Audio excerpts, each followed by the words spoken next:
Star Wars Last Jedi continues to upset fans, blah blah blah blah blah. Fans who favour the more recent reboot often dismiss classic Galactica, probably because the TV series has many cheesy moments, but the pilot, experienced by those of us who grew up overseas as a standalone movie, was something else entirely. With elaborate models, expensive effects, and a large cast of memorable characters, and a clear desire to compete with Star Wars, it was epic. Somehow we suspect that Johnson agrees, because The Last Jedi has a lot more in common with OG Battlestar Galactica than you might suspect. A ragtag fleet on the run. On the run, yes. Both movies begin with the premise that the enemy has wiped out the home base for our heroes. In The Last Jedi, the Republic was taken out in the prior movie, and the now Resistance base has been destroyed as well. In Galactica, it's the 12 colonies who fell for a peace offering by the Cylons. Naturally, the evil Cylons had no intention of keeping their word. The end result is the same. All of the remaining ships form a convoy to find safe haven before the Cylons/First Order can catch them.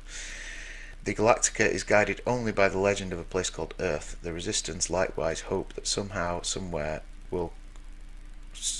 somewhere will come to their aid, although that hope was fairly nebulous, if we're being honest. Yeah. A hero's eyes are opened with a cross-class love interest. Oh yeah. The lovely Jane Seymour. Oh, yes. Yes. And Richard Hatch, R.I.P., who I was lucky enough to meet about 3 years ago. All right. At Sci-Fi Scarborough. Scarborough? Yeah. Okay. Yeah. Nice event, that. Get to Sci-Fi Scarborough if you can. Yeah, It's a nice event. Definitely. Got a caravan we can access up in Bridlington, so Yes. not too far away. Might be a good one to do next year. Yeah. We did it as a family a couple of years ago. Right. So that was cool.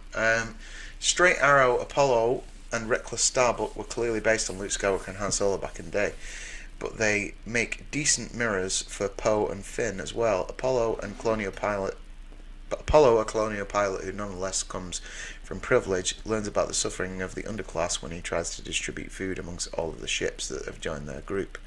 That's where Apollo falls for Serena, aka Jean Seymour, Bond girl as well. Yeah. Live and Let Die. Yes. A broadcaster and refugee who shows him how civilians are suffering.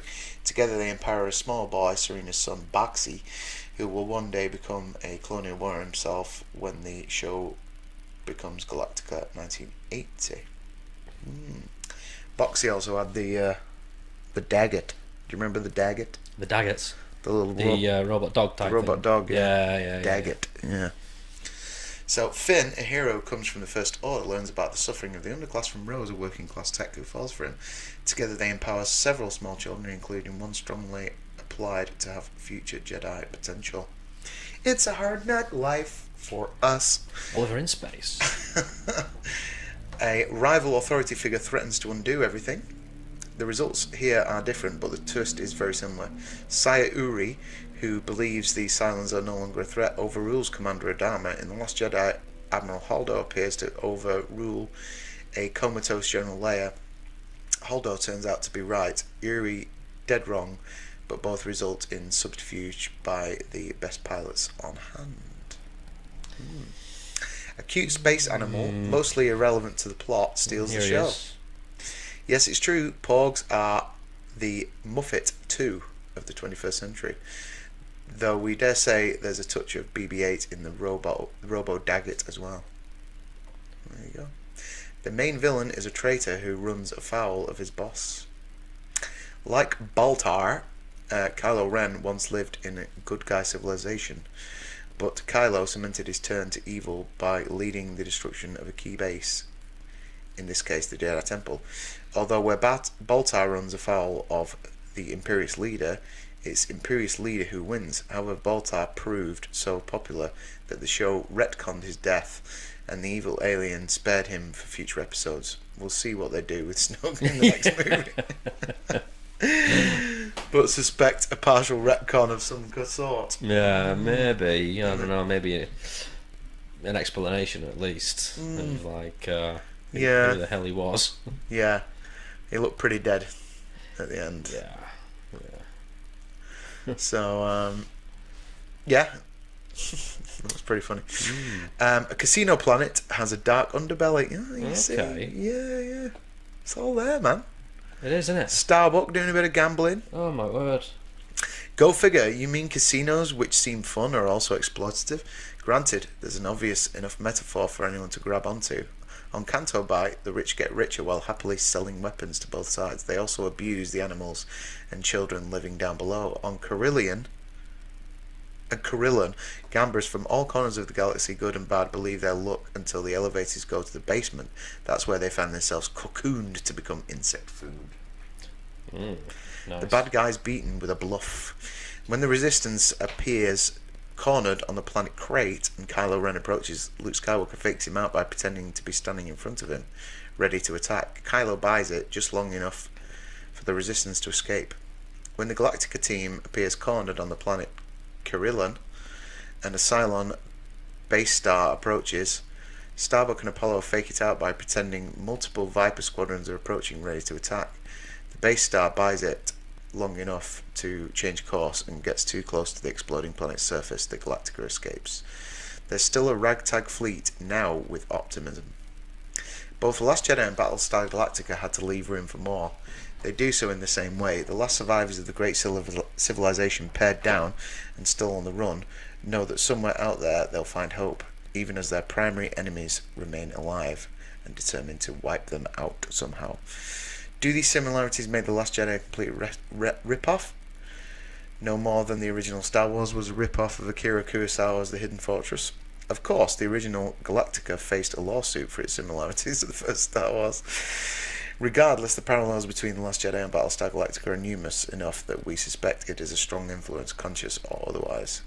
How do you feel about the parallels between The Last Jedi and the original Battlestar Galactica? Well, Rian Johnson said himself, steal from the best. So it wouldn't surprise me. And there's other movies out there that are very similar to aspects of The Last Jedi. Escape from LA. Escape from LA, yes. Being one of them.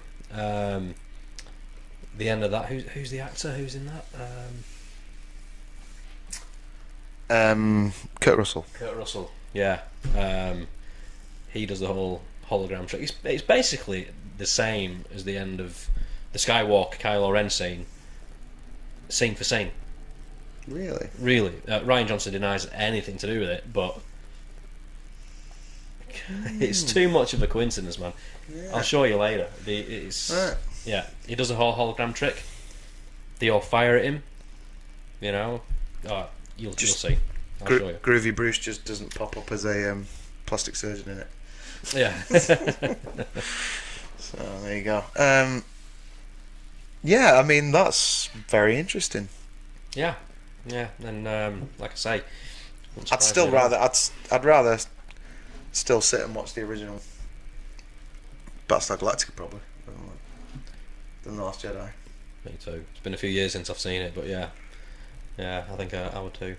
Come round because I've got the Blu-ray box set of Battlestar Galactica, the original series. Oh yeah. And Buck Rogers in the 21st century. Oh man! Oh yes! Yeah, right. I'm round.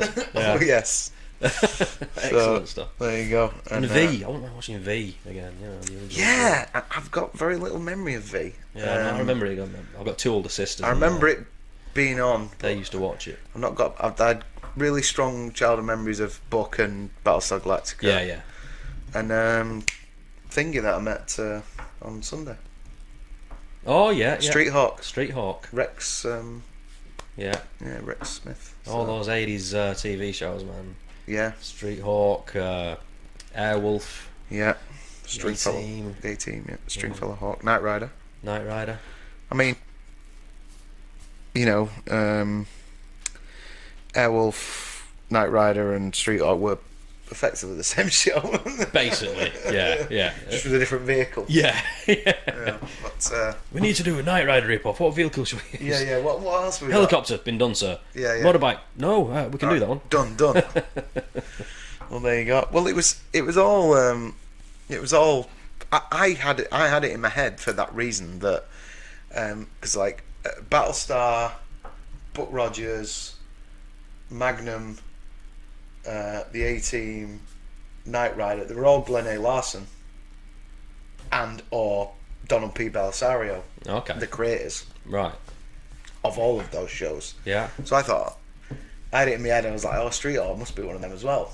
But it turns out it was completely different. Oh, right. So it was obviously some other creator who just went, oh, yeah, we can have a crack at that. Yeah. So there you go. And what's his name? Mike Post wrote all the themes for most of these things. Did A he? guy called Mike Post wrote all those classic themes as well. Oh, wow. So there you go.